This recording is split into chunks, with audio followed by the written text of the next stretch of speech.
Nosotros con esta actividad como Fundación Institucionalidad y Justicia, nosotros no pretendemos que este panel sea un panel de inducción, sino el objetivo. Aquí hemos juntado a un grupo de expertos, de articulistas, en torno a la propuesta de reforma constitucional que depositara el presidente de la República en el Congreso Nacional. Ellos han emitido una serie de criterios, de juicios, que desde el punto de vista de lo que es el acervo jurídico, los aspectos técnicos constitucionales, los aspectos jurídicos, un proceso de reforma constitucional, evidentemente, de que no dejan de ser sumamente interesante a los fines de que la sociedad dominicana nada pueda, una vez los escuchemos a cada uno de ellos, que como ustedes verán, algunos coinciden, pero con fundamentos inclusive entre ellos mismos diferentes, y otros difieren con argumentos también entre ellos mismos diferentes. Es decir, que quisimos hacer un panel, vuelvo y reitero, en donde al final sean ustedes los que saquen sus conclusiones. Eso es de lo que se trata.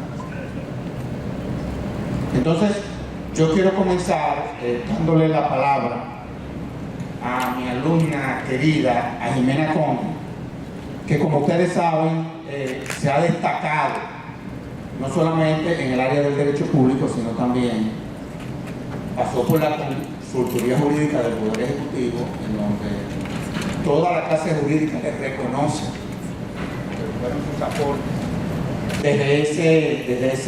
desde esa institución, y aparte es una académica, una docente, en fin, que se ha destacado en diferentes universidades. Así que yo quiero dar la palabra y le advierto a cada uno de los participantes que cada uno tiene 12 minutos, por una cuestión de que como estamos grabando esta actividad, la vamos a utilizar en otros escenarios. Nada, darle la oportunidad de que cada uno de ustedes se exprese. Buenos días a quienes nos acompañan hoy de forma presencial a través de los medios en este panel que ha organizado FIMUS y mi querido profesor Sergio Tulio Castaños. Un afectuoso saludo también a mis compañeros panelistas, por quien profeso un eterno cariño y admiración. Me ha tocado iniciar este ejercicio de reflexión que nos une hoy sobre el tema que ha dominado la palestra en las últimas semanas y generando por vía de consecuencia un amplio espectro de discusiones y debates de interés. Y ese es relativo a la propuesta de reforma constitucional presentada por el excelentísimo señor presidente Luis Abinader Corona.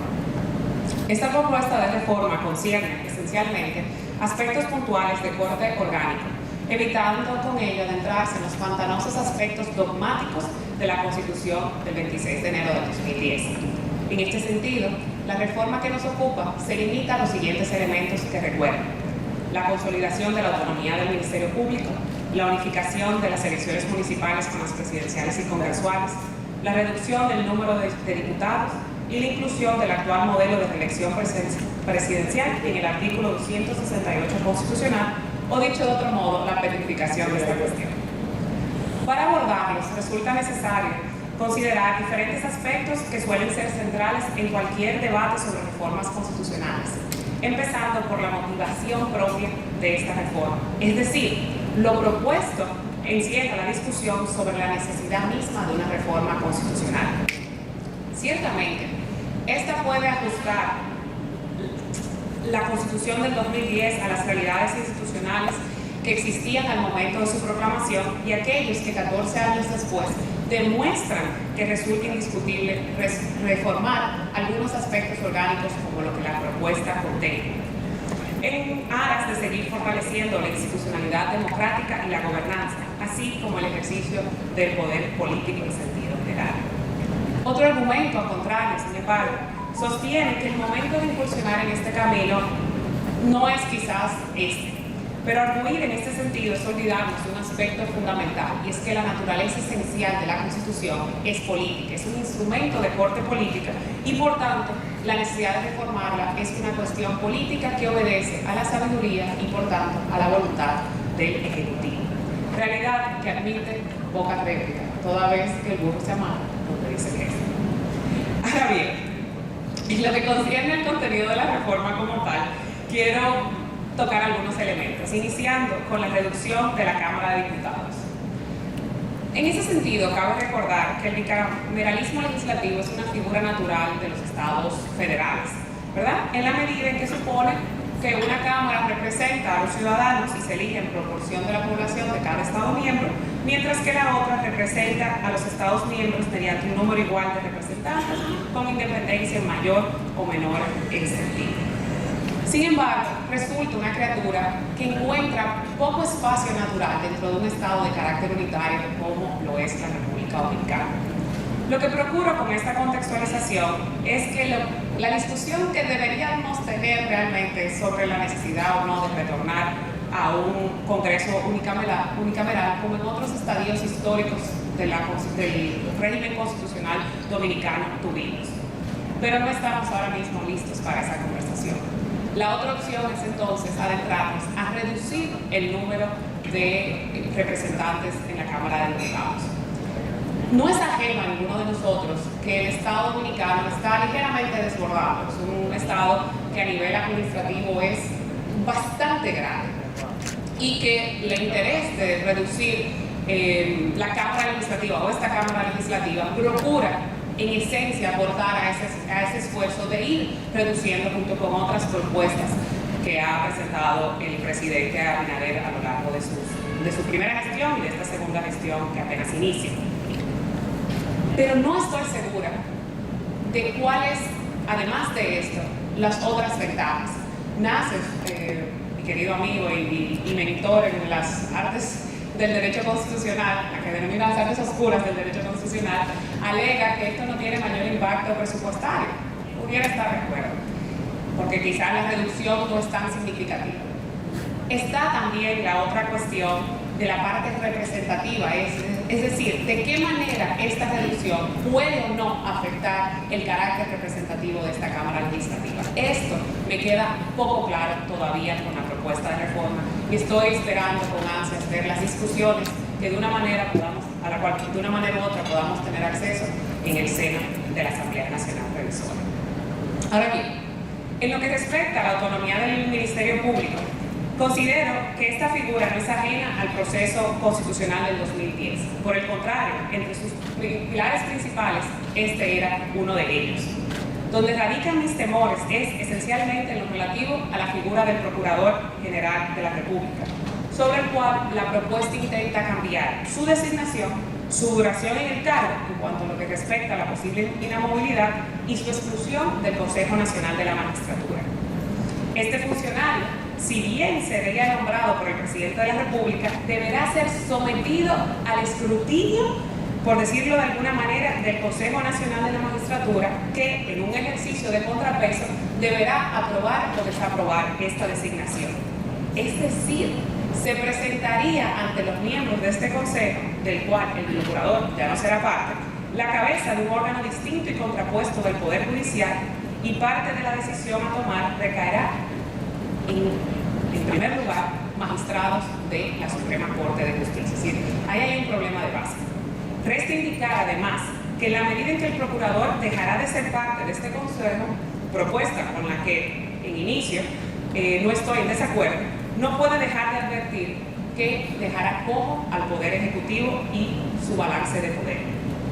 Por demás, y aquí quizás es lo más relevante, combinar al procurador a una inamovilidad por 2 años no solo es desnaturalizar su posición y con ello su función, que es distinta, por ejemplo, a la de los magistrados de la Suprema Corte o al mismo gobernador, por ejemplo, del Banco Central, sino que además es un contrasentido a la legitimidad democrática que ostenta el presidente de la República para designar a quien considere técnicamente competente para realizar esta labor. Quedan 2 aspectos que brevemente quiero tocar. El penúltimo, es el relativo a la unificación de las elecciones.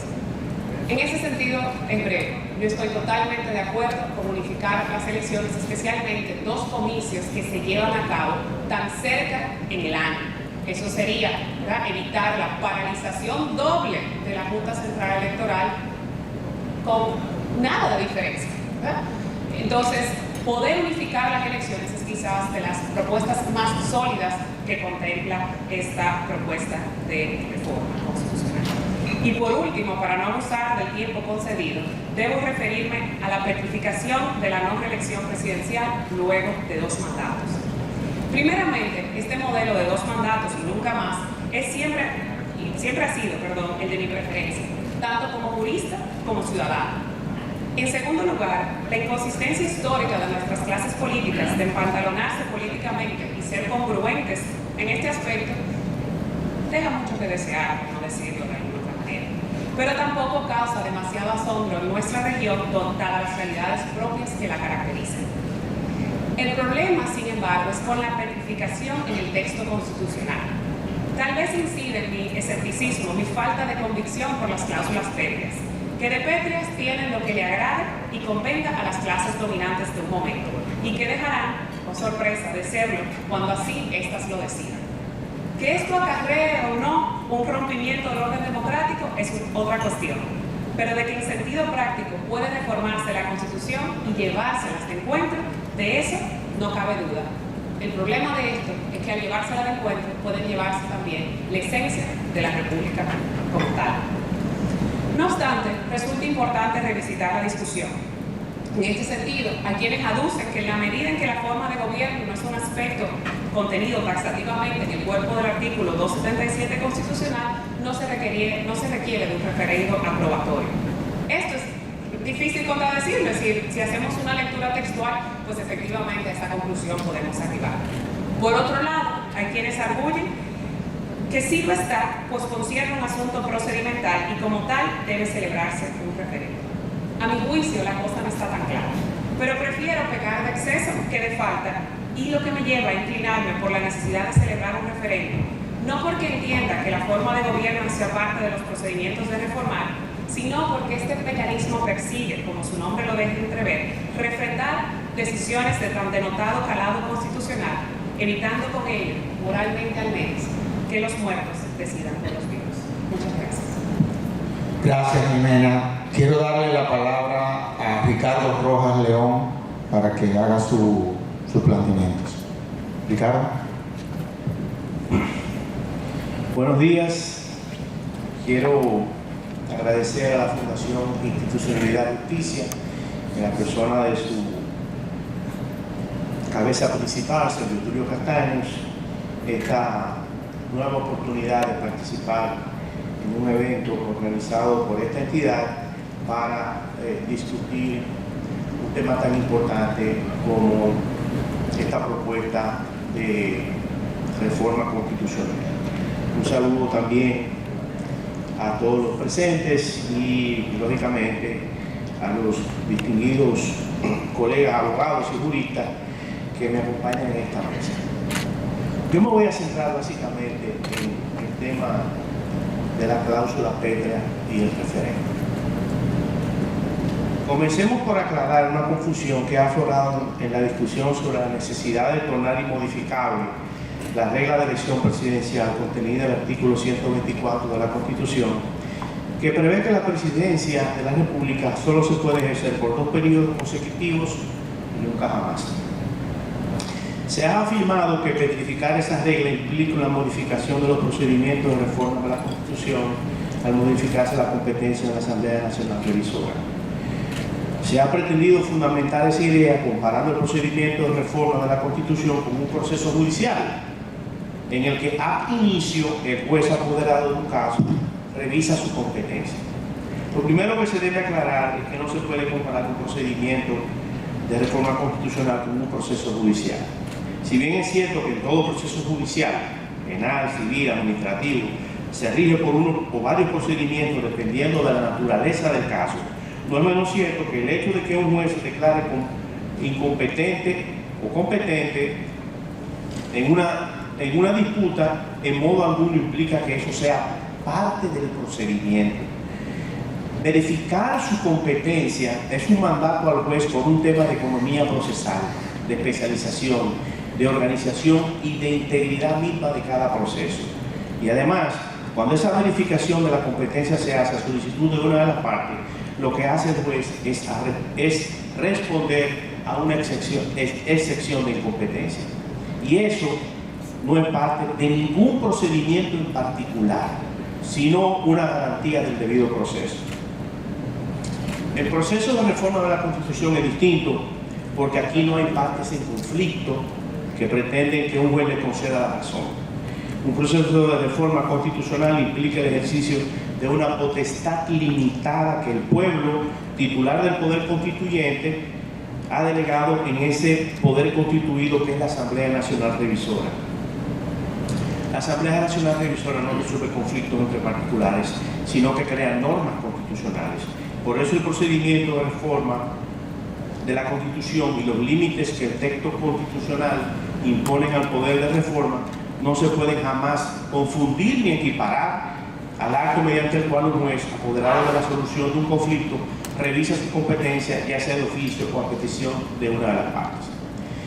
Petrificar la fórmula de 2 mandatos y nunca jamás no modifica el procedimiento de reforma de la Constitución, que sigue siendo el mismo. Que el constituyente derivado decida considerar y consagrar como inmodificable alguna norma de la Constitución no implica que la Constitución deba ser en el futuro modificada de una forma diferente. Si a eso sumamos el hecho de que la petrificación de una norma material, de este tipo de norma material, ¿no?, de las reglas del 124, no es objeto del artículo 272 constitucional, como han admitido muchos de los que han terciado en esta discusión, tiene poco asidero la afirmación de que tornar inmodificable las reglas de elección presidencial amerita la realización de un referéndum. No podemos exigir lo que la Constitución no exige. Conviene aclarar del mismo modo que lo que se está proponiendo no modifica la cláusula pétrea existente, sino que lo que hace es desarrollar su inmodificable carácter democrático y republicano. Al petrificar las reglas de elección presidencial establecidas en el artículo 124, lo que hará el poder constituyente derivado o constituido es visibilizar el principio de alternabilidad en el poder que está detrás de esas reglas del 124. La no reelección absoluta, la no reelección consecutiva, la reelección intermitente con un periodo de descanso y la fórmula de una sola reelección consecutiva y nunca jamás, que es la vigente, son algunas de las diversas formas en que se puede manifestar o concretizar el principio de alternabilidad en el poder.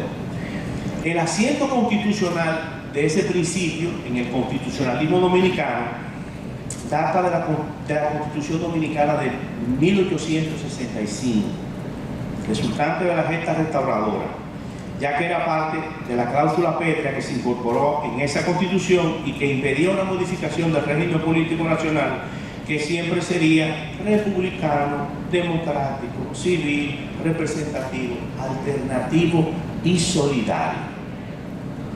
Sin embargo, ese principio de alternabilidad que figuró en varios textos constitucionales dominicanos del siglo XIX fue expulsado de la cláusula pétrea del régimen político nacional. ¿Por qué el principio de alternabilidad fue sacado de la cláusula pétrea dominicana?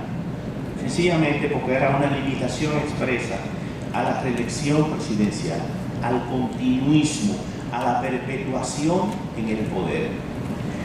Lo que se está proponiendo es que ese principio de alternabilidad, implícito en el artículo 124 de la Constitución, sea rescatado y se convierta en una limitación expresa de la potestad de enmendar la Constitución que tiene la Asamblea Nacional.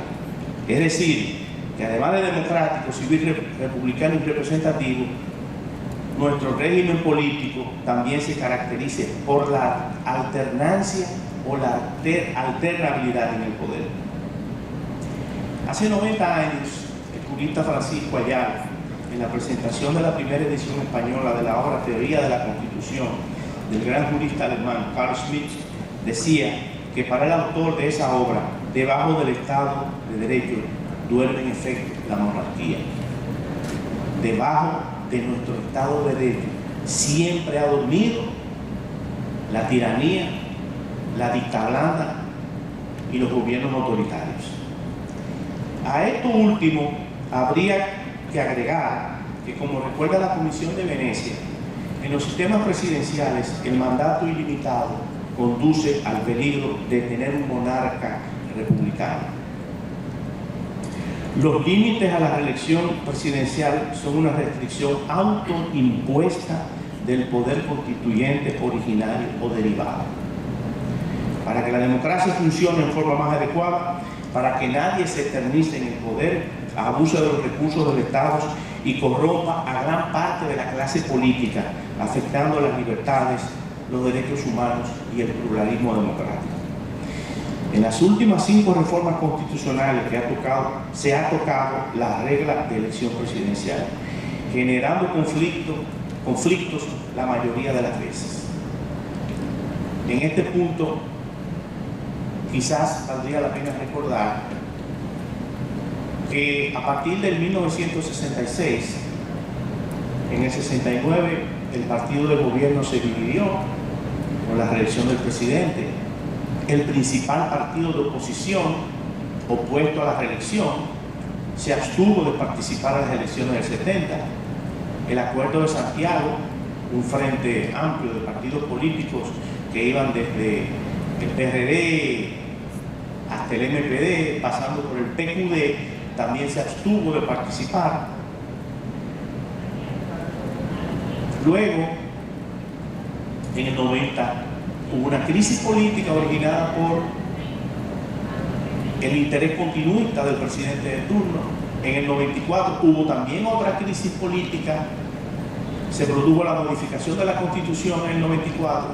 En el 2000, para prohibir la reelección consecutiva, el partido que históricamente estuvo en contra de la reelección,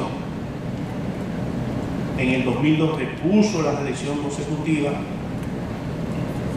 Y posteriormente, cuando la Constitución del 2010 modificó el régimen, en el 2016 se restableció la reelección consecutiva y en el 2019 estuvimos a punto de caer en una crisis política por los aprestos tendentes a eliminar el impedimento de nunca jamás en la Constitución del 2015.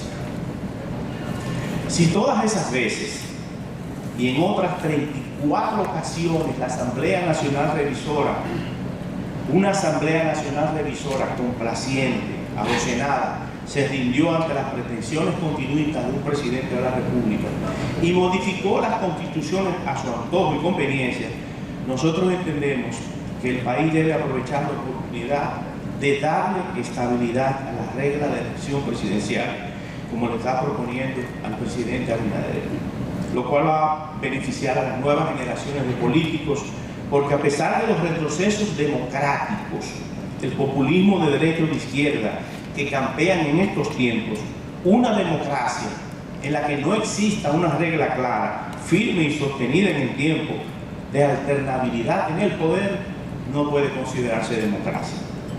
No estamos petrificando, sino repetrificando un principio que, como el de la alternabilidad en el poder, nunca debió ser excluido de la cláusula pétrea de nuestro sistema político. Gracias, Ricardo. Quiero darle la palabra inmediatamente a D'Angela Ramírez a los fines de que haga su exposición.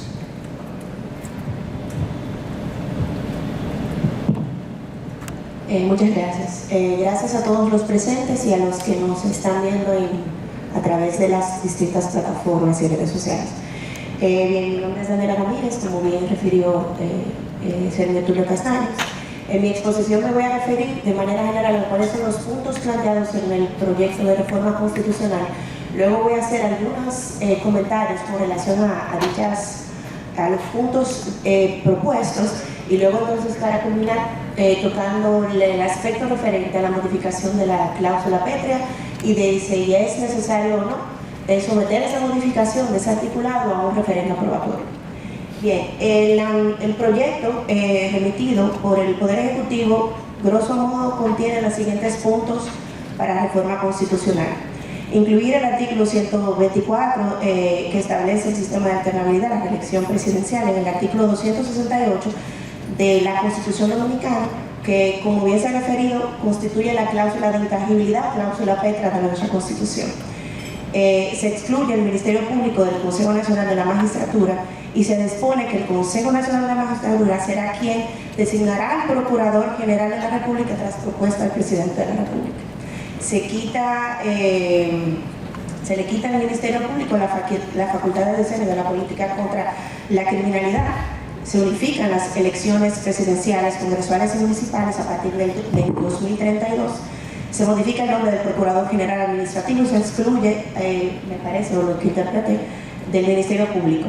Se reduce la cantidad de diputados a 137 y se establecen cláusulas transitorias entre las cuales se establece la prohibición del presidente actual de no volver a presentarse como candidato en la presidencia ni vicepresidencia.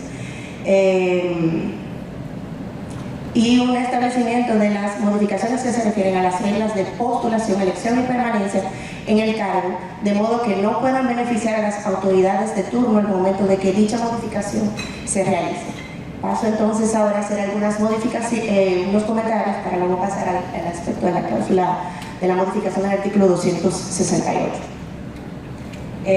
Con relación a la propuesta de exclusión del Ministerio Público del Consejo Nacional de la Magistratura, estoy de acuerdo, porque el Consejo me parece a mí un órgano en el que deben converger los poderes del Estado. En su configuración se garantiza la presencia tanto del presidente y la representación de las mayorías. En ese sentido, tal vez hubiera sido deseable que se encontrara o se incluyera en su configuración la representación también de las minorías, porque estamos hablando de la democracia. La democracia no es solamente el gobierno de las mayorías, sino el gobierno del pueblo.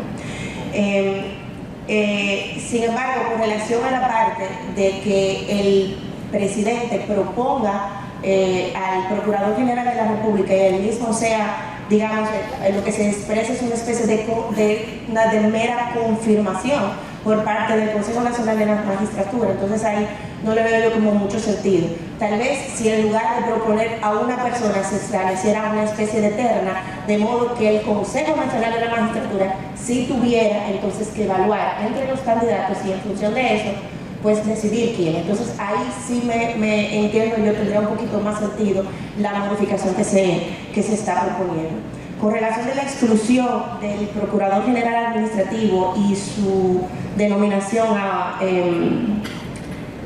abogado general de la Administración Pública, realmente no entiendo la eficacia de la modificación. No veo básicamente en qué aportaría a un esquema de fortalecimiento del orden constitucional o la necesidad de ser incluido en la reforma. Con relación a la reducción de la cantidad de diputados a 137, me refiero al comentario hecho previamente por mi compañera Jimena Conde. Yo me inclinaría, de hecho, a que el Congreso Nacional volviera al estadio primigenio de nuestra historia, que fuera una sola Cámara, porque realmente la razón de ser de que haya una Cámara de Diputados y un Senado es precisamente para una especie de contrapeso. Sin embargo, en la realidad material, ese contrapeso realmente no se verifica en la realidad, y nosotros somos un Estado pequeño, por ende no veo mucho la necesidad, si no hay realmente efectivamente un proceso de contrapeso entre el Senado y la Cámara de Diputados, no tiene sentido para mí mantener un esquema de bicameralidad. Con relación a la reducción del miembro de la Cámara de Diputados 137, estaría de acuerdo también, porque veo que se garantiza en función de la demografía y se limita, o sea, se pone como un mínimo a 2, o sea que garantiza una especie de representatividad. Desde ese punto de vista yo estaría de acuerdo con esa modificación. Con relación a la inclusión del artículo 124 al artículo 268, yo diría que no es posible. Yo concuerdo con lo establecido por el profesor Rojas de que no hay una modificación al procedimiento constitucional. Sin embargo, el hecho de que podamos hacer algo no quiere decir que sea conveniente por un tema de prudencia. El artículo 268 de la Constitución, como bien es la cláusula pétrea, debemos también tomar en cuenta que no es la única cláusula pétrea, porque el Tribunal Constitucional en una sentencia, la 163-14 me parece, estableció que el artículo 33, por ejemplo, con relación al himno nacional, es una cláusula pétrea. Se lo decidió en ocasión de una ADI que se presentó en contra del uso del término quisqueyano en el himno nacional. Pero volviendo a la cuestión, el artículo 268, el que establece cuál es la forma de gobierno, no ha sido modificado de manera importante en nuestra vida republicana. Entonces, incluir ahora la fórmula actual de alternancia en la reelección me parece que pudiera poner un poco en peligro esa estabilidad que es bastante importante de lo que es nuestra forma de gobierno. Entonces, me pregunto si esa es la única forma de garantizar. Yo concuerdo, probablemente en este momento la forma de alternancia que tenemos es la mejor, pero también tenemos que reconocer que una reforma constitucional, la Constitución debe moverse, por un lado, de un aspecto que garantice el orden, la seguridad jurídica, pero también que no limite el tema de las modificaciones sustanciales, sociales y políticas que puedan darse a futuro. Y esto es importante también precisamente para garantizar que la Constitución no se modifique frecuentemente, porque no es la vocación de la Carta Magna. Entonces, me pregunto, tal vez ahí podríamos sugerir que no se modifique o no se incluya la fórmula actual del artículo 124 del artículo 268, sino que más bien la propuesta que se pone en el proyecto, el 278 actual, que me voy a permitir leer, dice: ejercicio electivo y reformas constitucionales. Ningún funcionario de elección popular podrá beneficiarse de una reforma constitucional realizada durante su mandato cuando éste verse sobre las reglas de postulación, elección y permanencia del cargo que ocupa. A mí me parece que este artículo pudiera dar respuesta, no modificar el artículo 268 para incluir o petrificar la fórmula actual de reelección, sino que se establezca, no se petrifique o se intangibilice la fórmula actual de reelección, sino que se prevea que las reglas de postulación, elección y permanencia en el cargo, cuando se someta o se modifique, no pueda aplicar para las autoridades de turno en el momento que dicha modificación se produzca. ¿Por qué? Porque si nosotros vemos históricamente, es lo que precisamente ha sucedido.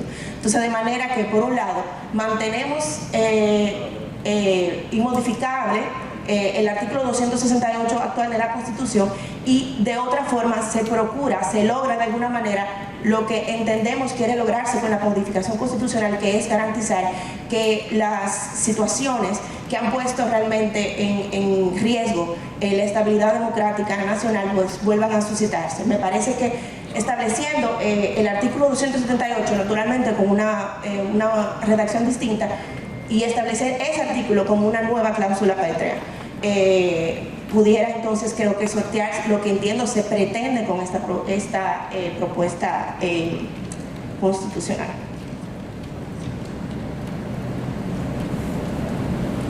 Finalmente, concuerdo con lo establecido con el profesor Rojas. No creo que esta modificación en todo caso tenga que ser aprobada por un referendo aprobatorio, pues no hay una modificación propiamente dicho ni de derechos, porque también incluso en su momento analizando pensé que pudiera estarse hablando de la cuestión de modificar el tema del aspecto pasivo del derecho a elegir y ser elegido, pero tampoco de los procedimientos constitucionales. No entiendo que haya una modificación y por tanto no tiene por qué aplicarse el artículo 272. Quiero a continuación darle la palabra a D'Angela Ramírez, a Yancy Castro. Yancy. Gracias.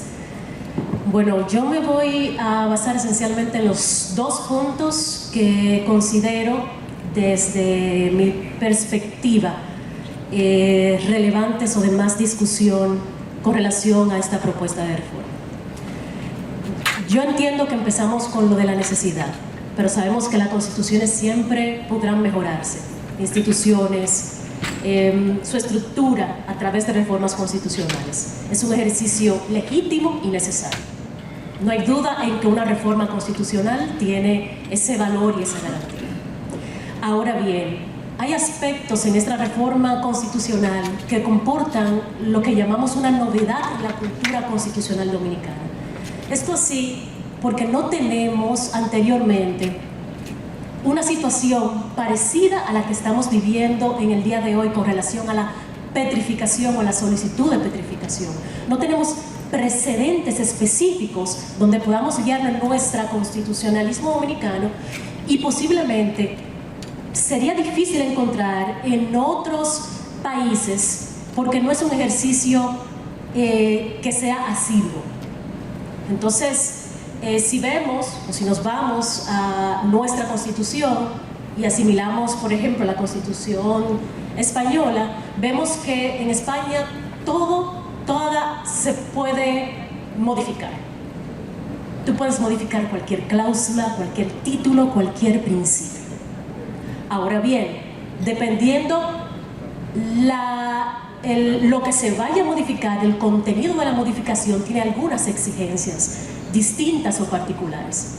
Y entre las exigencias que tiene está el referéndum aprobatorio. ¿Por qué ellos lo utilizan? ¿Por qué? Porque entienden que hay cosas, hay modificaciones que no afectan la estructura constitucional del Estado.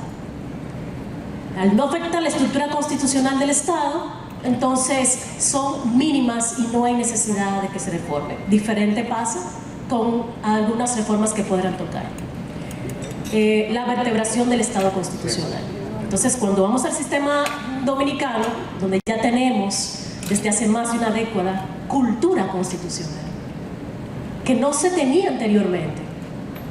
Ya ahora las discusiones sobre temas constitucionales son más frecuentes, son más comunes. La gente sabe que hay una constitución, sabe que hay unos derechos. Las discusiones académicas sobre los temas constitucionales ya son parte del asiduo de la Academia en República Dominicana. Ahora bien, en nuestro diseño existe en nuestra Constitución derechos constitucionales y algunos derechos o algunas cláusulas dentro de la Constitución que la creemos o las entendimos, nuestro constituyente, más importantes, que debemos cuidarlas, que debemos protegerlas. Y para esa protección, entonces, algunas les coloca que tenga que tener una mayoría cualificada y otras que debe tener un referéndum aprobatorio. Sigo. De aquí se desprenden dos puntos. Si es necesario, para cumplir el propósito de la reforma propuesta, la petrificación del sistema actual de reelección presidencial, y si hay necesidad o no de un referéndum. De la propuesta y la justificación, sus fines, bueno, pueden ser totalmente legítimos. Nosotros tenemos una historia de reelección presidencial contada eficientemente con el profesor Rojas, que ha sido penosa. No solamente nosotros, toda Latinoamérica ha sufrido las circunstancias de la reelección presidencial. Entonces, petrificar la fórmula parecería una solución. Pero, ¿qué pasa con aquellos que no creemos en la reelección? Posiblemente ya no es tema. Tenemos ya dos partidos distintos que han pasado por un segundo periodo, luego ya este tiene un segundo periodo y ya nos sentimos acostumbrados a este sistema. Pero anterior a eso, recuerdo claramente que el tema era no reelección. El tema, la insignia de Peña Gómez, la insignia de otros políticos era la no reelección. Entonces, al petrificar el sistema actual, le estamos diciendo al pueblo dominicano: mira, yo no confío en ti.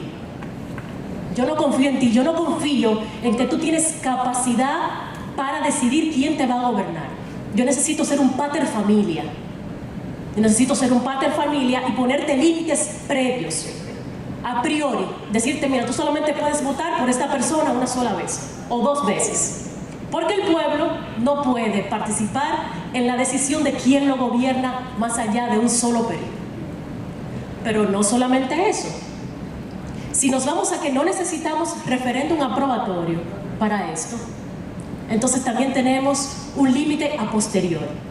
Le decimos también al pueblo dominicano que no tiene que participar en la decisión sobre modificar el sistema de reelección presidencial en un eventual cambio, un cambio en la sociedad. No. Nosotros, los intelectuales o el Tribunal Constitucional, puede decidir por el pueblo lo que es mejor, lo que es democráticamente mejor para ti. Tú, pueblo dominicano, no necesitas ejercer el único mecanismo de participación directa que nos ofrece la Constitución en estos casos. Pero obligatoriamente hay que llegar al punto de que si es necesario o no.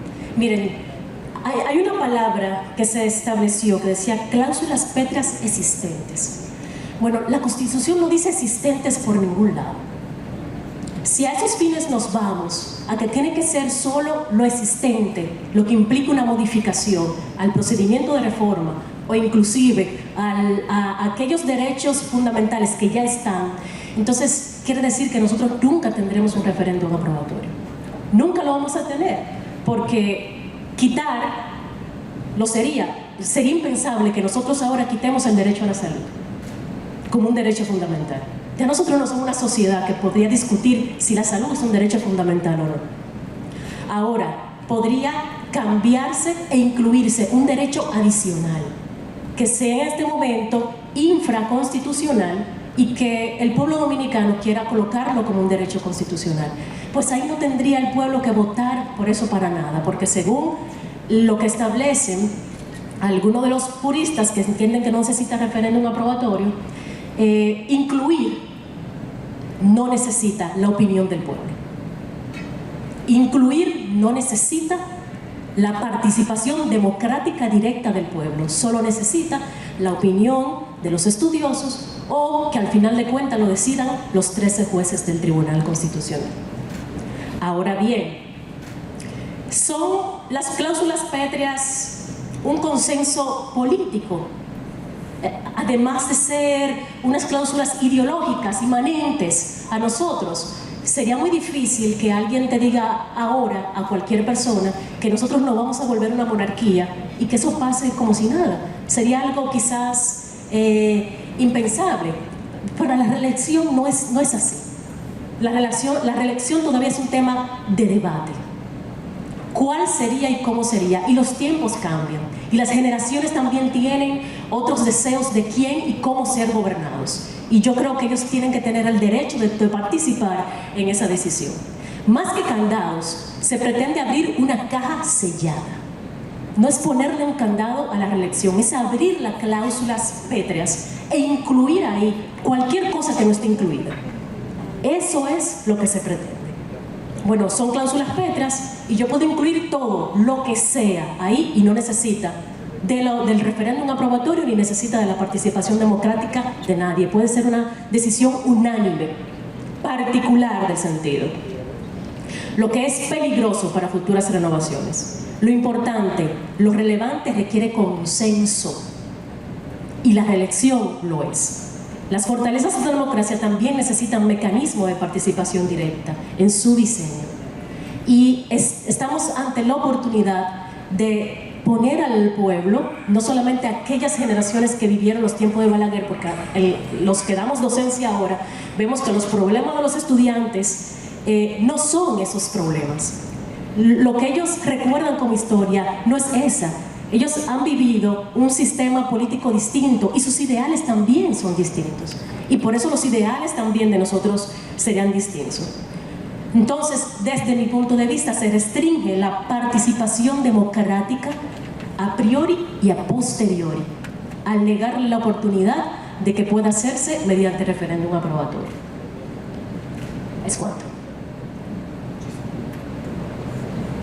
Muchísimas gracias. Quiero pasar la palabra a Olivo Rodríguez, que está ahí a tu lado a los fines de que presente sus argumentos. Muchas gracias, Sergio Tulio. Mi gratitud a la Fundación Institucionalidad y Justicia.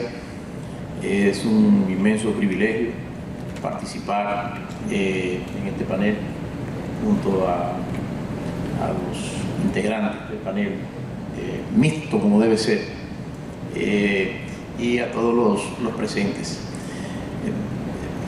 Me voy a referir fundamentalmente a los temas que tocan a la propuesta de intangibilidad del régimen presidencial actualmente consagrado en la Constitución y al aspecto del fortalecimiento del Ministerio Público.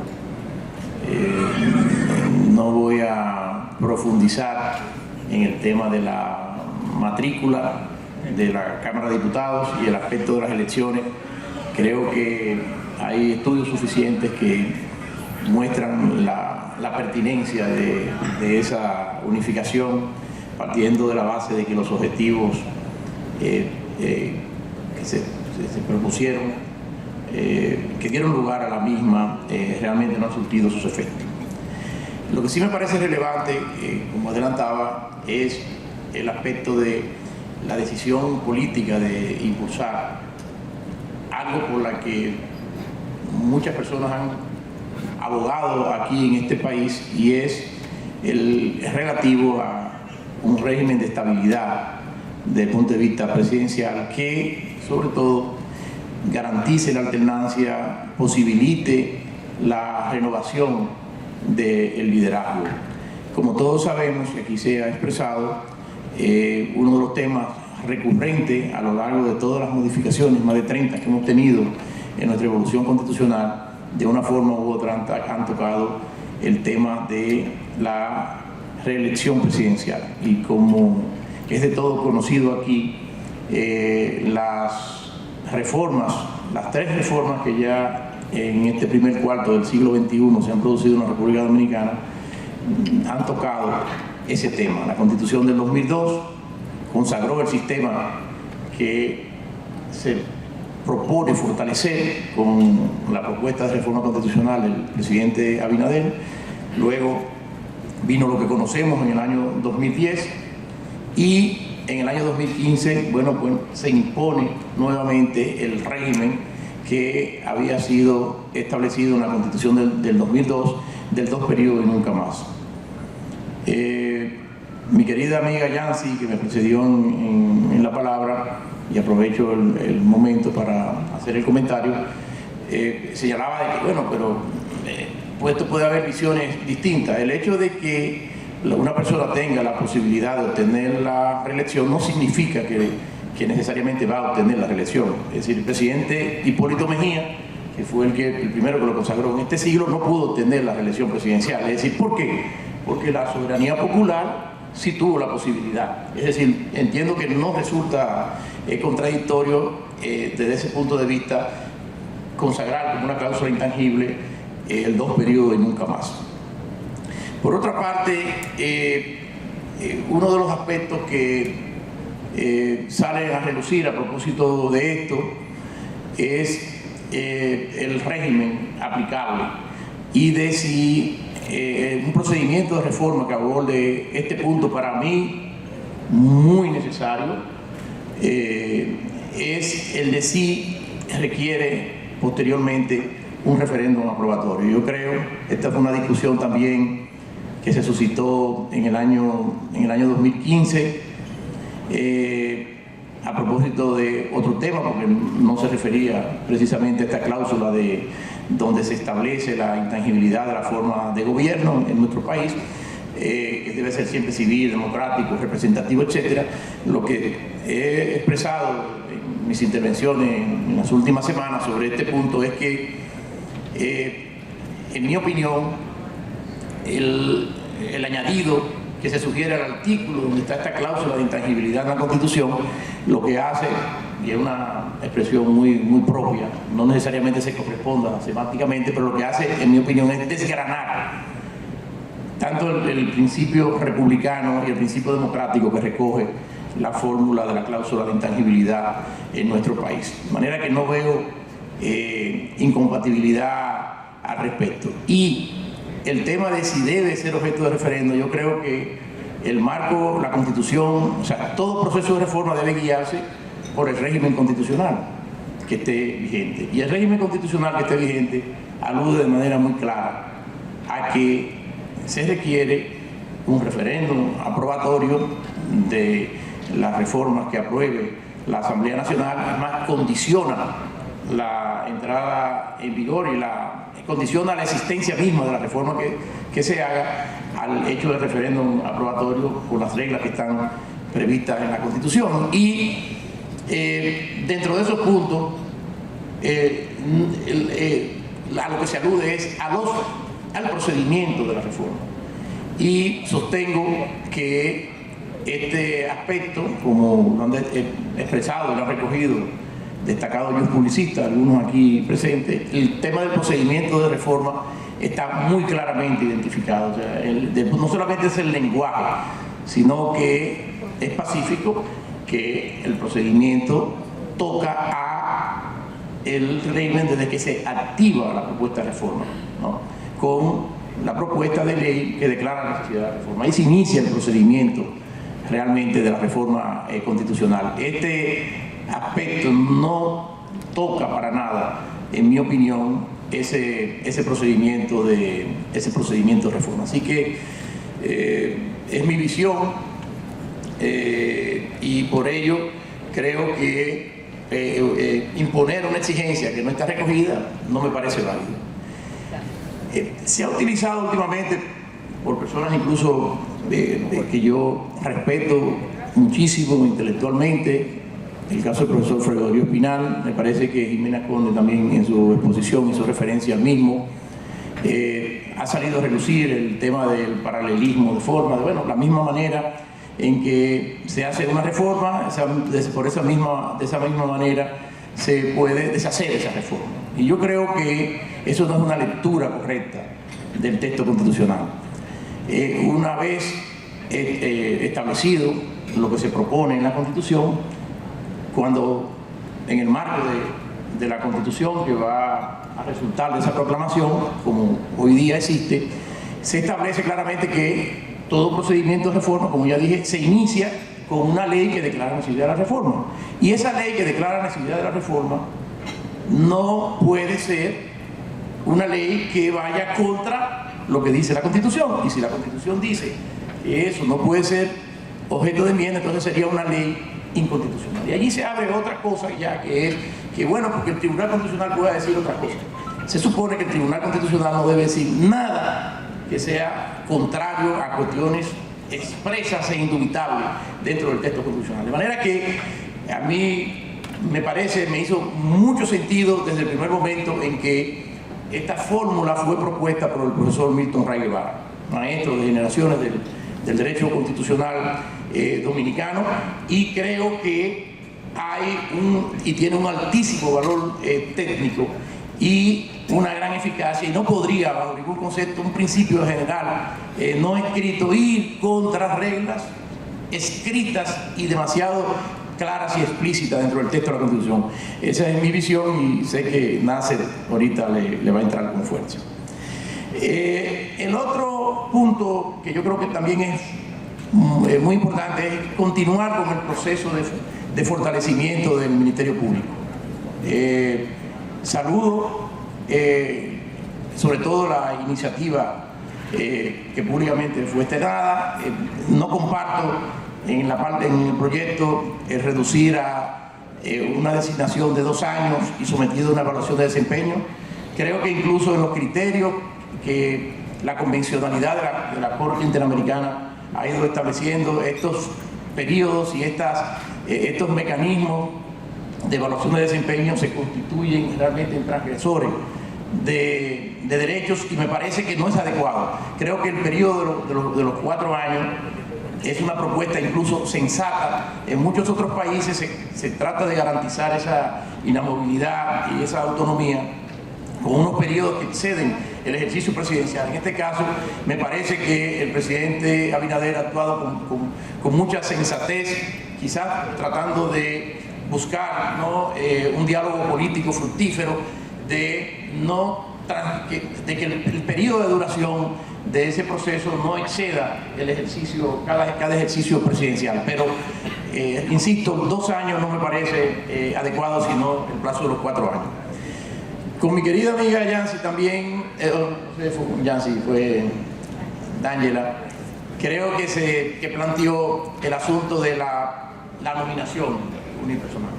Pero recuerdo que cuando se trata de una propuesta de esta naturaleza, el órgano no se encuentra vinculado por la misma, y si no se cumplen no solamente los requisitos constitucionales que se agregan, que es uno de los aspectos también más importantes, si no se cumplen, el órgano como tal podría no aceptar esa nominación y tener el presidente que hacer otra propuesta. Lo mismo pasaría con las ternas, es decir, cuando se somete una terna, el órgano de designación no está obligado por la terna. Si el órgano que tiene que hacerla tiene la competencia para designar, no la acepta, bueno, pues tiene que surgir necesariamente un diálogo para que se propongan otras ternas. Es decir, que aparte de razones de juridicidad pueden haber otras razones de conveniencia o de historial personal, quizás, que pudieran intervenir en esto. Y esa es una dinámica que se produce. Aquí hay otro punto también que yo considero que es, ya casi termino, que es delicado de la propuesta del presidente Abinader, de que en lo que respecta no solamente el aspecto que ya señalé de la propuesta original, de que fuera los 4 años, con lo que toca al tema del Consejo de la Magistratura, porque la elección, muchos abogaban por el tema del Senado, pero la realidad que se tiene hoy día en el contexto del cual se está produciendo se está proponiendo esta reforma, es que el partido del presidente tiene una mayoría casi total, y me luce prudente que él ponga el tema de la designación a fin de garantizar un mayor nivel de contrapeso en un órgano que lo conforman los 3 poderes clásicos del Estado, e incluso en el que en la propuesta del presidente Abinader queda, personas de la designación del presidente, prácticamente el Ejecutivo solamente él, 4 miembros del Poder Legislativo y 2 miembros del Poder Judicial. Me luce también que esa es una propuesta sensata a los fines de que no se vea, pero esto es muy sencillo con el tema del asunto del Senado. Y hay un último aspecto con lo del abogado de la administración, ahí que se mencionó. Yo sí creo que esto es un punto muy importante, porque lo que se está procurando es, con esta separación del vínculo del Ministerio de la Procuraduría General de la República, que también asumía las tareas propias de los Ministerios de Justicia, en el caso nuestro, me parece que desde el triunvirato, las funciones de Secretaría de Estado de Justicia le fueron pasadas a la Procuraduría General de la República. No ha sido la primera vez en nuestra historia constitucional, eso había pasado ya en otras ocasiones, pero parte de esa función es servir de órgano de representación del Estado ante las distintas jurisdicciones, y por ello se considera que la figura del procurador estaba más vinculado allí.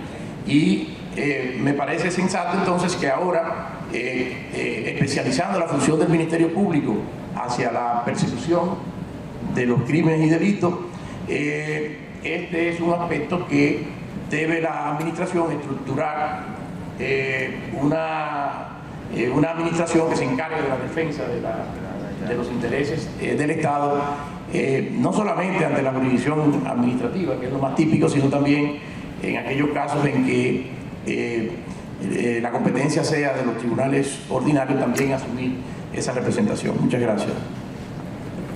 Muy bien, quiero darle la palabra a Julio Curi, que ha venido también presentando algunos trabajos sobre toda esta discusión.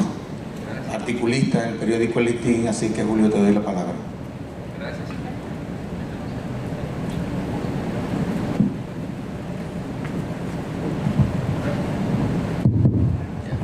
Gracias, Servio Tulio, y a la Finjus por la invitación, que de verdad me honra.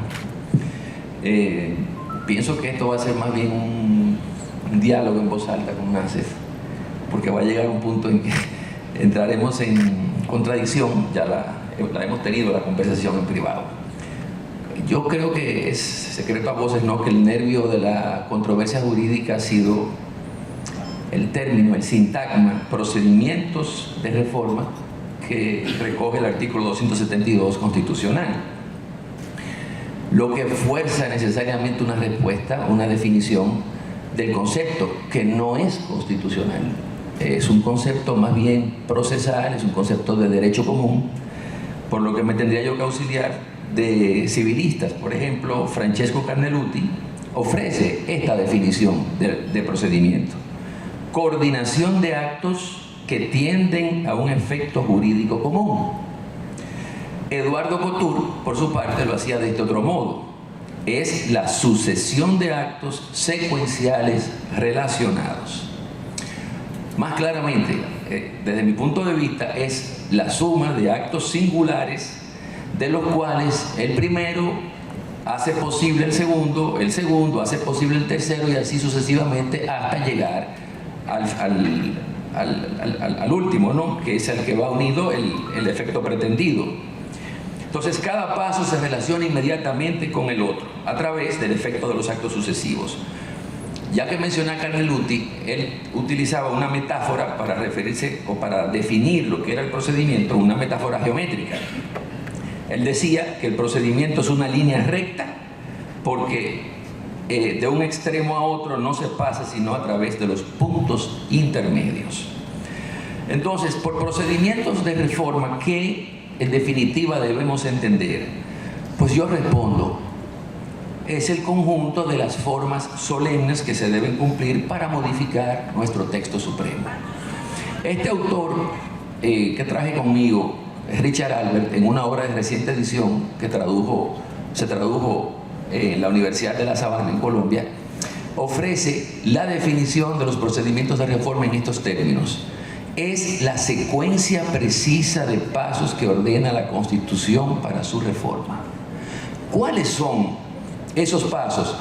Pues los artículos 270 y 271 de la propia Carta Sustantiva los explican. Es la declaratoria de la necesidad de enmienda por una ley, los puedo volar porque aquí todos los conocemos, por una ley de convocatoria de la Asamblea Nacional Revisora, que debe indicar cuáles son los preceptos sobre los cuales va a versar la reforma. Dado que el presidente de la República no puede observar esta ley, no estamos ante... se considera que es un acto preconstituyente. Cumplido ese requisito, dentro de los siguientes 15 días a su publicación, la Asamblea Nacional Revisora se tiene que reunir con un quórum específico que señala la misma Constitución, que es la mitad de los miembros de ambos hemiciclos, y es entonces cuando empiezan los debates. Las modificaciones propuestas se tienen que aprobar, como se sabe, con las 2/3 partes, con el voto afirmativo de las 2/3 partes de los miembros presentes, habiendo hecho quórum. Cuando es sancionada, la Asamblea Nacional Revisora entonces proclama el nuevo texto constitucional que se incorpora al existente o sustituye la redacción anterior. Ese es el procedimiento de reforma. Ahora bien, si la enmienda toca de alguna forma las materias que prevé el artículo 272 constitucional, entonces obligatoriamente habría que celebrar referendo. Y ese es el eje alrededor del cual se ha mantenido abierto el debate en la actualidad por la discusión en torno al alcance, al sentido del concepto de procedimientos de reforma. Como dije en su catálogo material, bueno, ya eso, exacto, es los procedimientos de reforma. NACEF ha venido sosteniendo diferentes argumentos para fijar su criterio, y en el día de ayer publica un trabajo muy interesante en el periódico El Día, en el que sostiene lo siguiente, lo cito: en derecho, el concepto de procedimiento implica una sucesión de actos ejecutados con el propósito de obtener un resultado jurídico, que deben, hasta ahí lleva razón, que deben ser realizados por una autoridad competente o ante una que lo sea. Ahí no tienes razón. NACEF agrega: es lo que llamamos reglas de competencia. Según los artículos 4 y 6 constitucionales, es nula de pleno derecho cualquier decisión que las viole. NACEF entiende que las normas de competencia forman parte integral de las reglas de procedimiento, por lo que del mismo modo que sería nula cualquier decisión administrativa tomada por un órgano incompetente, lo sería también la enmienda del artículo 124 sin referéndum, porque la Asamblea Nacional Revisora, en su opinión, no es competente para ello, sino el pueblo convocado a través de este mecanismo de consulta extraordinario que prevé el artículo 272. Pero, en mi opinión, puedo estar equivocado, claro está, Nassef no tiene razón, porque las reglas de competencia no forman parte de ningún procedimiento, sino del proceso, que son conceptos distintos, vocablos que, muy a pesar de que se usan indistintamente, no tienen el mismo sentido. Proceso es el continente, mientras que procedimiento es el contenido. Procedimiento, como ya yo he dicho, es la manera como se ha previsto que se lleve a cabo el proceso, que es solo uno. Tomemos, por ejemplo, una demanda civil, que como todos sabemos aquí, por vocación, puede recorrer dos instancias o dos grados diferentes, en los cuales tendrán lugar los procedimientos, que una vez sumados, arrojarán un solo proceso. En la teoría general del proceso, competencia, ya que él habla de las reglas de competencia, ¿no?, es un elemento no del procedimiento, no es inmanente al procedimiento, sino es un elemento integrante de la jurisdicción, pero no una regla de procedimiento.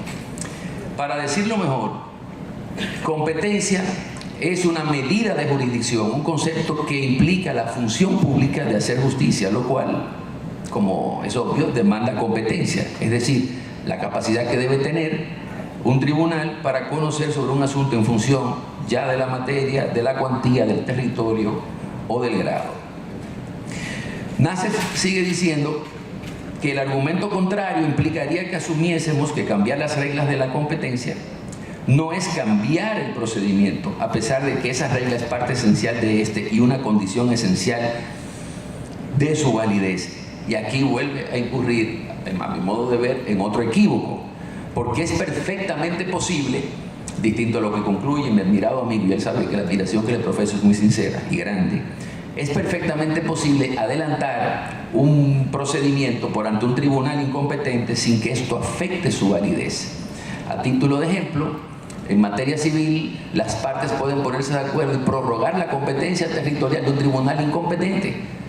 Igual sucede también en materia de amparo, que el tribunal no puede declarar de oficio su incompetencia. Y en el primer caso que yo cité, la competencia, una vez prorrogada por acuerdo entre partes, el tribunal no la puede declarar.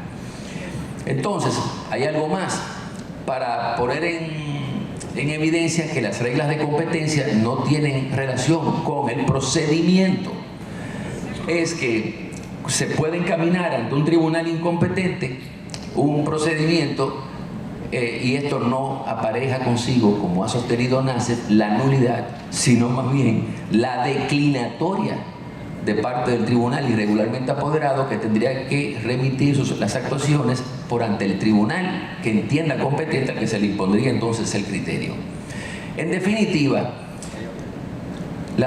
esas reglas de competencia que Nassef ha traído un poco por los moños para encuadrarlas en el concepto de procedimientos de reforma, son completamente ajenas a la discusión. Son ajenas por las razones que ya yo he expuesto. Procedimiento es, como ya yo dije, secuencia de actos, secuencia de actuaciones, secuencia de pasos, de trámites, y no debemos interpretarlo de forma tan extensiva como para suponer que el hecho de petrificar la fórmula presidencial equivale a una modificación del procedimiento. Porque si lo que estaríamos aquí modificando es que en lugar de que el quórum fuera de la mitad de los asambleístas, digamos por un quórum diferente, menor o mayor, o si la mayoría requerida para la aprobación de las reformas en lugar de las 2/3 partes fuese las 3/4 partes, entonces sí estaríamos modificando el procedimiento de reforma constitucional, en cuya eventualidad indudablemente que habría que celebrar un referendo, pero trasladando el contenido de la parte infine del artículo 124, que es el que se refiere a la fórmula o a las reglas de elección presidencial, para hacerlo inmutable, llevándolo al artículo 268, en modo alguno, y lamento disentir de Nasser, se modifica, se altera el procedimiento de reforma entendido de forma estricta, como ya yo he explicado en este diálogo abierto ante ustedes con mi querido amigo Nasser. Muchas gracias. Gracias, Julio. Ustedes no se pueden imaginar lo que tú estás en medio de un panel de gente tan competente, en donde hay diferencias de criterio pero tan profundos, y en donde cada uno de ellos está fundamentando su posición. No es fácil. Hay que tener vocación al martirio como para uno estar en el medio de esta gente. Le voy a dar la palabra a Cristóbal ahora para que Nasser se me vaya tranquilizando, porque yo que lo conozco desde hace más de 30 años, conozco la almendra, entonces él va a ir. Así que, buen amigo, te doy la palabra. Cristóbal Rodríguez. Muchas gracias. Para el teléfono, porque yo quiero decir algo antes de entrar en materia. Buenos días, señores. Yo quiero, como todos han hecho y como es de rigor, agradecer la organización de este panel, agradecer la invitación para ser parte de él, que me hizo la Finjos a través de Servio Tulio, reconocer y agradecer al mismo tiempo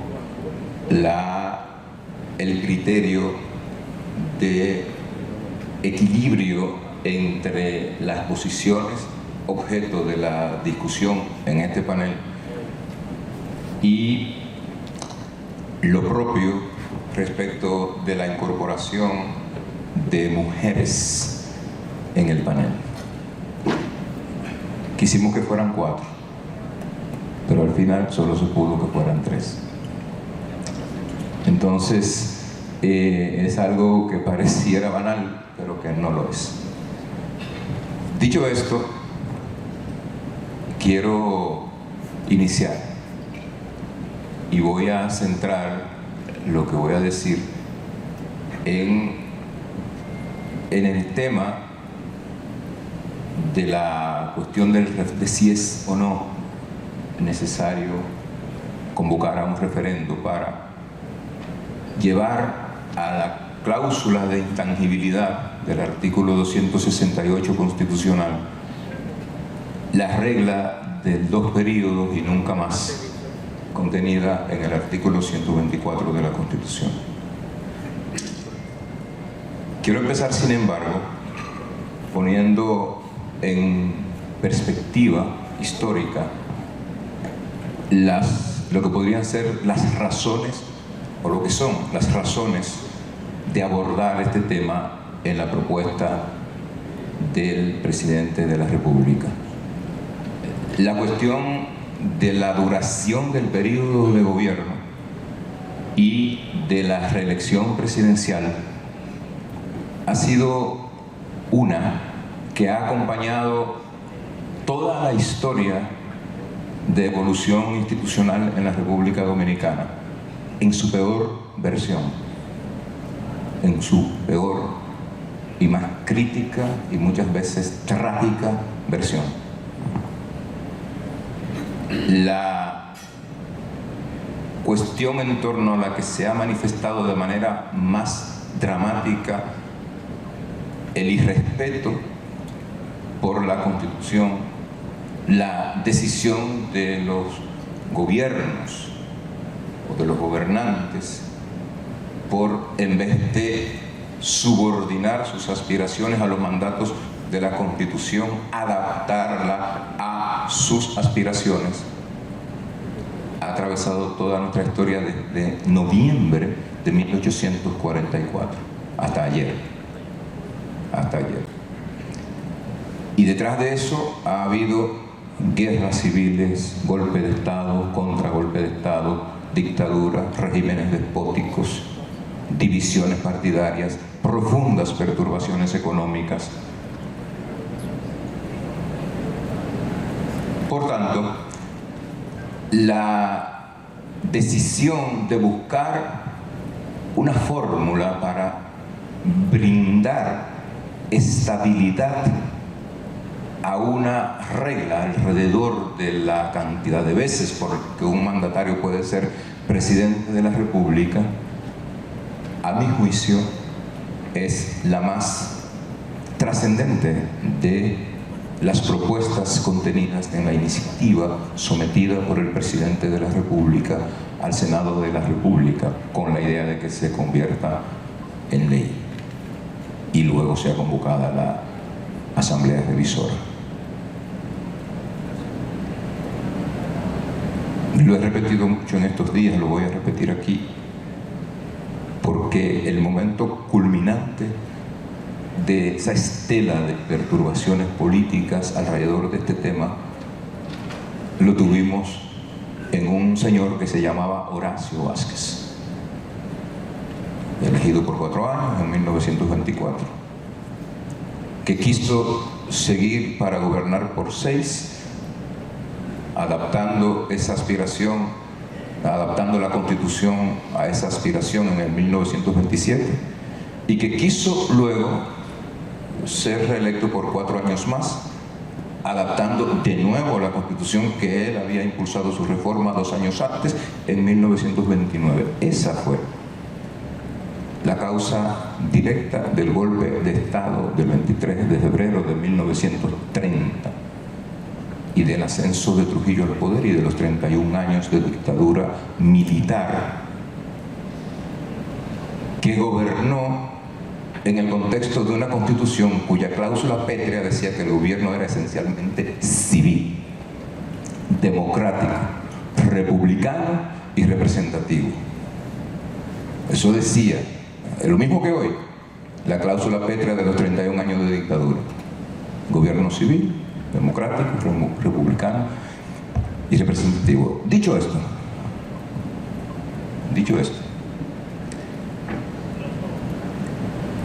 en todos los sistemas jurídicos,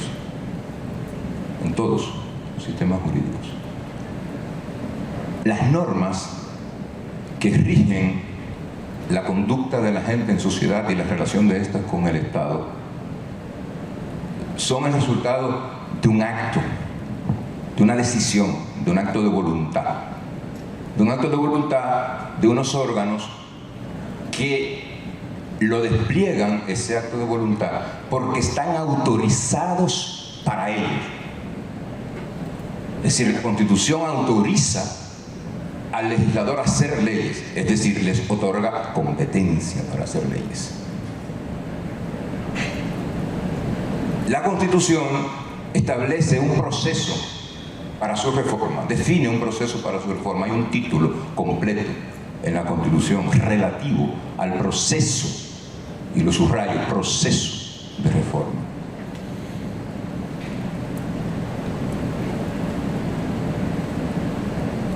Además de el concepto de competencia con el que se inicia cualquier proceso, con cuyo ejercicio se inicia cualquier proceso de elaboración de norma, en la teoría de la elaboración normativa existe la discusión alrededor del objeto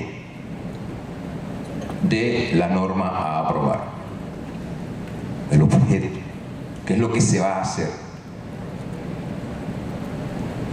Y finalmente, el procedimiento. Esa es una cuestión pacífica en la teoría general del derecho hace cerca de 170 años.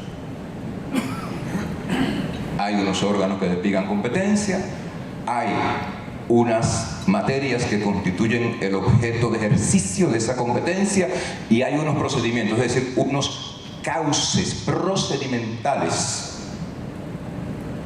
en el marco de los cuales debe producirse la norma y debe desplegarse la competencia.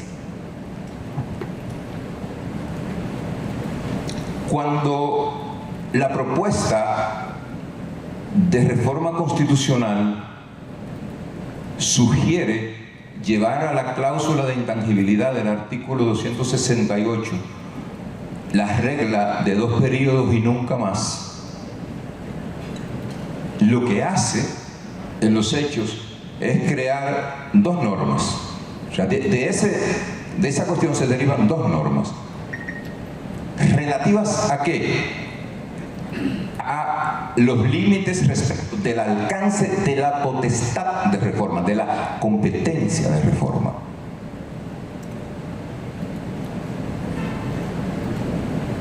La Asamblea Nacional Revisora,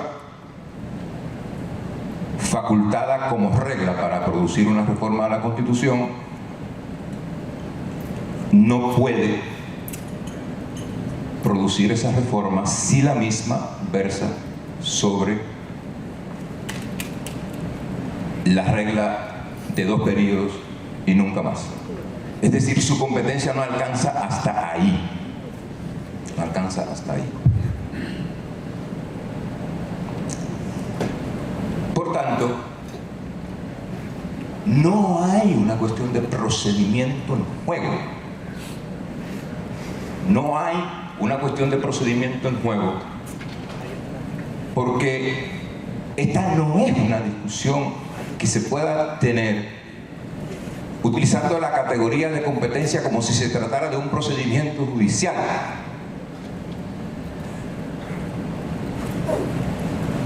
Esta es una cuestión que solo se puede abordar correctamente si se la aborda como lo que es la competencia ejercida en el proceso de adopción de normas jurídicas. Y la pregunta necesaria es: ¿cómo puede afectarse el procedimiento de modificación de la Constitución respecto de una cuestión, la regla de 2 periodos y nunca más, que escapa a la competencia del órgano reformador? No puede haber procedimiento sin competencia, y por tanto es incorrecto sostener que el procedimiento forma parte de la competencia, no en esta materia. Como tampoco puede haber procedimiento sin objeto de reforma. Y la norma derivada de la intangibilidad que alcanzaría la regla de 2 periodos y nunca más es que esa no puede ser objeto de reforma. No puede ser objeto de reforma porque el órgano con competencia ordinaria para hacerlo no la puede reformar,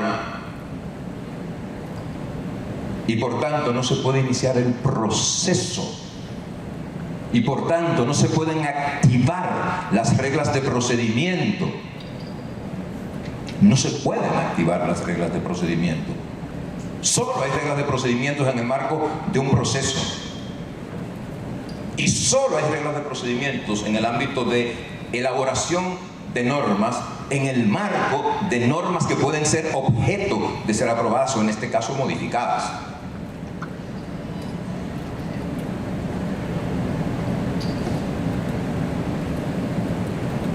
Se habla de que esto puede representar un riesgo. El riesgo es que el Tribunal Constitucional, como esta es una cuestión controvertida, que el Tribunal Constitucional pueda mañana, dentro de 10, dentro de 30 años, tal vez dentro de 50, como pasó con Roe versus Wade, deshacer lo que eventualmente se podría hacer dentro de 1 mes y medio o dentro de 2.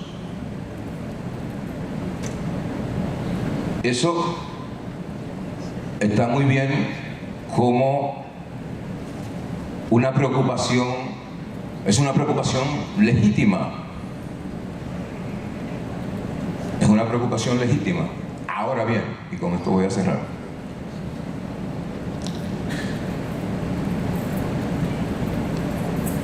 si nosotros logramos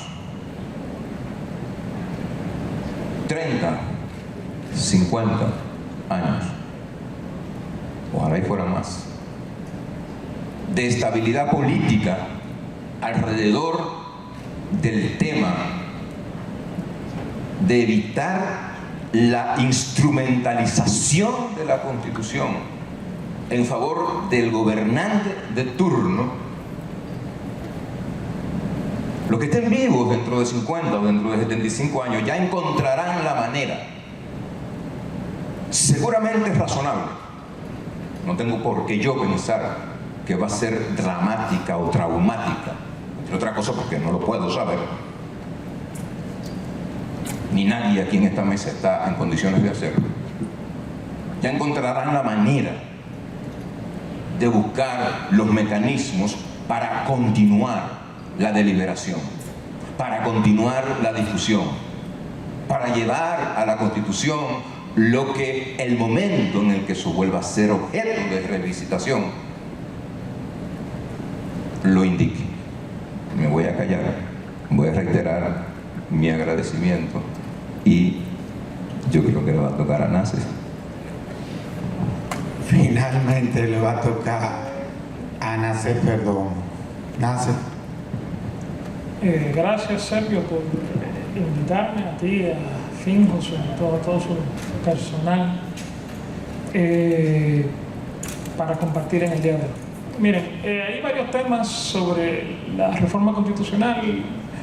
Como nos hemos centrado en uno solo, yo voy a referirme de pasada a uno de ellos y luego me voy a concentrar en el tema del referéndum. Miren, sobre el tema de la inamovilidad del del Procurador General de la República, que no es lo mismo que el Ministerio Público, el derecho constitucional se nutre de realidades, es decir, es muy linda la teoría, pero tú siempre tienes que tomar en cuenta cuáles son las consecuencias prácticas de las decisiones que tú tomas en materia constitucional. Y los países que han tomado la decisión de tener procuradores inamovibles lo están pagando caro. El caso de Guatemala está ahí, o sea que eso no hay que discutirlo mucho, es que lo estamos viendo. Y no es el único. Hubo en Colombia también, que le tuvieron que, al final, un procurador inamovible para combatir la corrupción y tuvieron que sacarlo a patada por corrupto. Después de haber logrado la destitución del hoy presidente de Colombia de la alcaldía, por razones claramente políticas. Eso, yo creo que, y lo del caso de Guatemala, es que todos lo conocemos, ¿no? Lo estamos viviendo en tiempo real, y yo estoy convencido de que no van a dejar terminar el presidente Arévalo su periodo. La semana pasada, el Tribunal Constitucional dijo que no la podían sacar, que esa señora está por encima del bien y del mal. Y yo no quiero importar ese problema en República Dominicana, que ya bastante tenemos. Sobre el tema del referéndum, mire,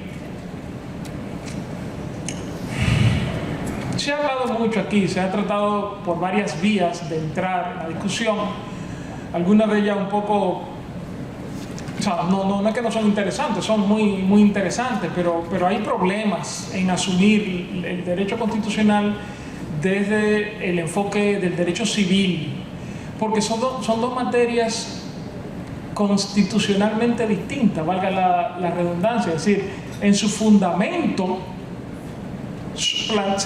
son problemas distintos, la dinámica por la cual discurre el poder, que al final es el tema fundamental del derecho, es distinto. Por eso hay que tener cuidado. Entonces, miren, yo voy a empezar quizá señalando que lo que se está discutiendo ahora no es la reforma del artículo 124 de la Constitución, sino su permanencia, con lo cual yo estoy de acuerdo. O sea, yo estoy completamente de acuerdo con que, si vamos a tener un sistema presidencial, sea 2 veces y nunca más. El problema no es eso. El problema es cómo hacerlo. Si usted va a meter una cláusula pétrea, o sea, un tema en la cláusula pétrea, usted lo que está haciendo es afectando no solamente el posible destino final del proceso, sino además está afectando el procedimiento de reforma en sentido amplio. Y me voy a explicar. Julio y Cristóbal han planteado una teoría muy interesante, hasta seductora si ustedes quieren, pero como dice la canción de Elton John, no, las cosas no siempre son como se ven al pasar. Y dicen que hay que distinguir entre los mecanismos específicos que se van o los pasos que se van a seguir para el procedimiento, o sea, para lograr el objetivo, y el resultado final o quién puede hacerlo. Pero es que no funciona así, porque contrario a lo que ellos dos dijeron, de lo que se está hablando no es de una decisión judicial, mucho menos una decisión judicial en materia civil. Se está hablando de creación normativa, y Cristóbal lo señaló, pero eludió tocar el tema de las consecuencias que eso tiene. En un régimen constitucional es tan importante cómo hacer las cosas como quién las hace. Y forman parte esencial de todos los procedimientos constitucionales quién hace las cosas. Y no hay que llegar muy lejos en la lectura de la Carta Magna. En el artículo 4 de la Constitución habla del sistema de frenos y contrapesos y establece la fundamentalidad de eso. Pero además, también en el artículo 6 de la Constitución. Entonces, yo decir, que es que lo que se podía hacer por este procedimiento antes ya no es posible, y Cristóbal habla, las generaciones futuras encontrarán la manera de hacerlo, sí, encontrarán una forma de hacerlo, pero tendrá que ser por otro procedimiento, uno no previsto, ¿verdad? Porque para unas cosas no se puede tomar en cuenta lo que no está claramente establecido en la Constitución, y para otras sí, pero no funciona así. El tema es el siguiente: incluso si uno compra esa teoría, hay que tener en cuenta que la convocatoria de la Asamblea Nacional Revisora como órgano competente para reformar la Constitución forma parte del procedimiento, porque la Asamblea Nacional Revisora no se puede autoconvocar. De tal forma y manera que cuando tú le quitas esa competencia a la Asamblea Nacional Revisora, tú estás cambiando el procedimiento. Porque va a haber que, para modificar eso, cuestión que yo creo que nadie discute aquí, que se puede modificar. De hecho, todos los que han defendido la idea de que no tiene que ser por referéndum han señalado que en algún momento se modificará, cada generación encontrará. Pero entonces tú estás cambiando el procedimiento para reformar esa parte de la Constitución. Y dice Cristóbal, que no hay proceso o no hay procedimiento sin objeto. Vale, eso es interesante. Pero para tú excluir algo del procedimiento, tú estás afectando su alcance. Entonces, no, lo que se está discutiendo no es si ya establecido en una cláusula pétrea yo puedo sacar o entrar algo de ahí, cuál es el procedimiento a seguir para reformar eso. Eso es una discusión que podríamos tener después. Lo que estamos discutiendo es cómo introducir algo en la cláusula pétrea y cuáles son las consecuencias que eso tiene. Y lamentablemente, como no estamos hablando del papel pasivo de un juez en materia civil, sino, y por eso puse la coletilla de la creación de los actos administrativos en mi artículo, sino de creación normativa, no podemos decir que una cosa no afecta a la otra. Miren,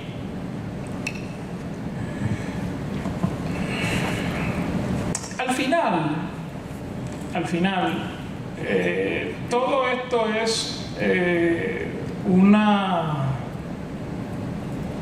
cuestión bastante teórica, interesante solamente para quienes hayamos cometido el error de estudiar y de especializarnos en derecho constitucional. Pero el problema no es ese. El problema no es, porque eso es algo inmediato y va a pasar, lo van a hacer mal, lo van a hacer. El problema no son las consecuencias prácticas de eso, y volvemos al tema.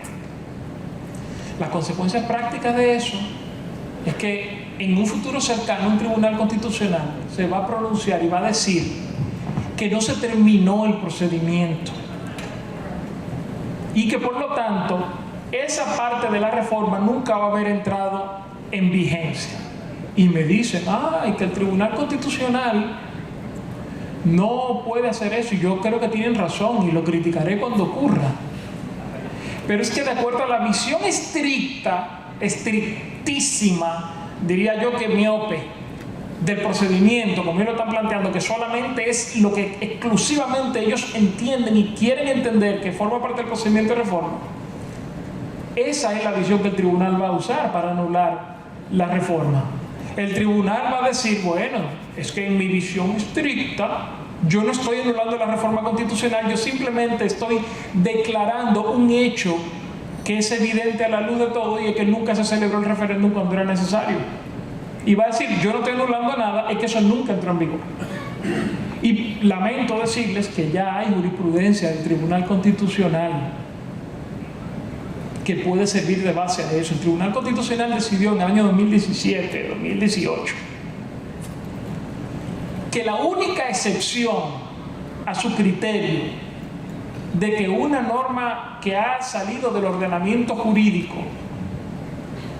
puede ser objeto de una acción de inconstitucionalidad y de una sentencia es la norma de convocatoria de la Asamblea Nacional Revisora.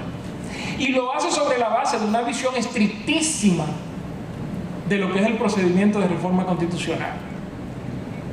O sea, ya la semilla de esa decisión está sembrada.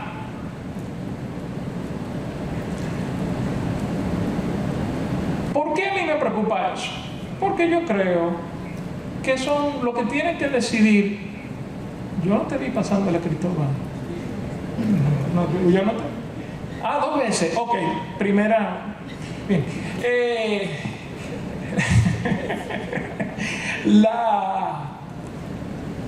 Ya me hiciste perder la... Sí, lo que me preocupa es que el tribunal haga eso, porque uno puede tener cualquier opinión sobre los representantes electos del pueblo, pero son electos, los jueces no. Y eso ha pasado ya en 3 ocasiones en el pasado reciente en América Latina, que yo pueda recordar así, que 6, bueno, ha pasado 6 veces, vayan ustedes a ver. Sí, pero que en Venezuela también. Venezuela, Bolivia, Costa Rica y Colombia. Bueno, sí, ¿verdad? El Salvador. Entonces, yo lo siento, pero es que esto no es una preocupación que obedezca a cuestiones teóricas. Es que lo tenemos ahí. Y después que un tribunal constitucional asuma el poder de decir qué entra y qué no entra en la Constitución de la República, no lo va a soltar mientras vida tenga. No lo va a soltar jamás.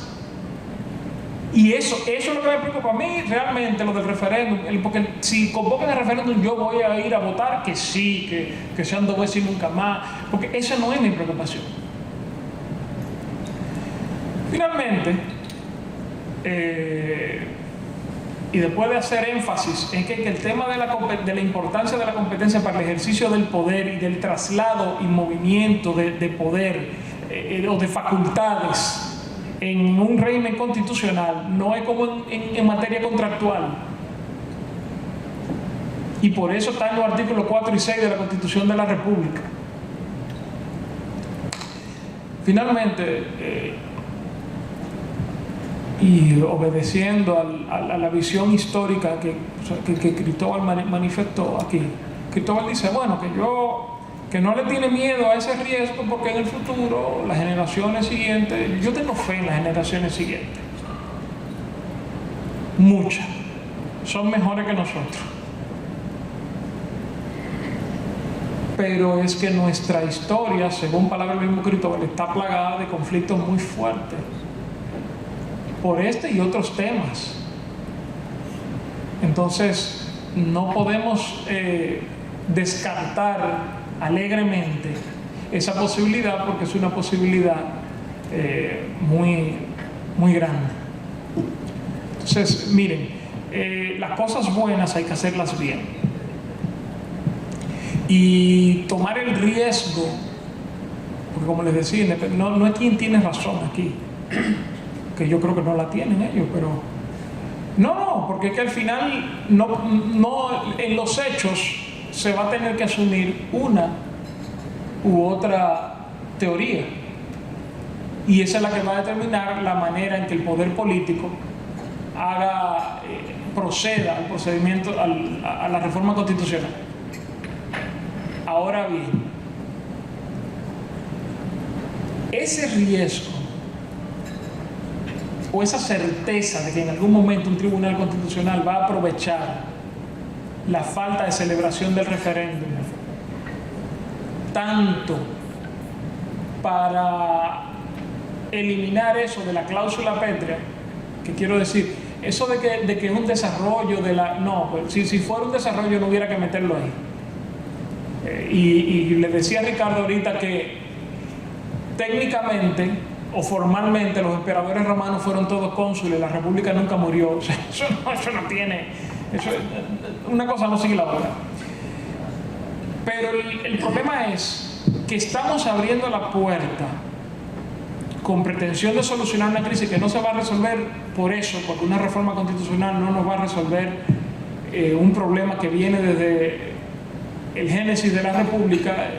No funciona así. Pero abrir la puerta a ese conflicto y abrir la puerta a ese arrebato del poder por parte de órganos que no reciben legitimidad democrática directa es algo que no solamente no es prudente, sino que atenta contra la misma estabilidad constitucional que se dice querer proteger. Gracias, Nasef.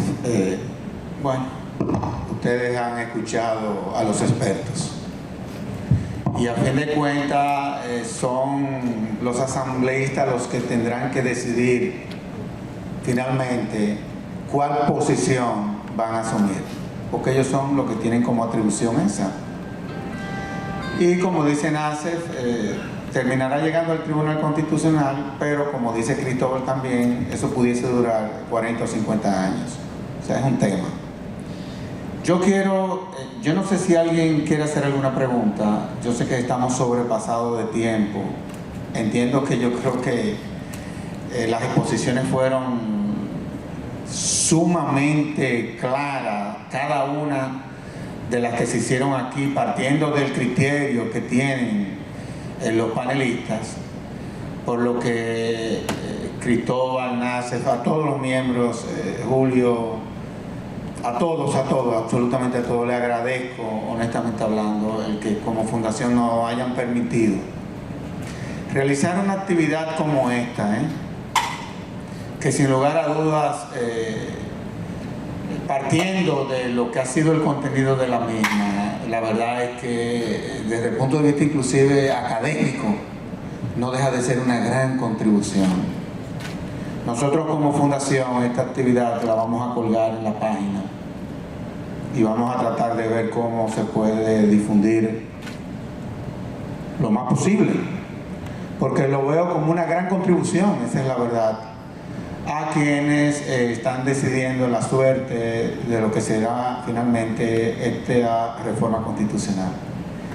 Y a todos ustedes, gracias por haber estado aquí con nosotros, que en principio era una actividad que la íbamos a grabar a los fines de transmitirla, pero he visto que han venido algunos interesados y eso se agradece siempre. Así que muchísimas gracias, les invito a un refrigerio, como para que nos enfriemos todos, ¿verdad? Porque la verdad es que el asunto está caliente. Y nada, que pasen un excelente día.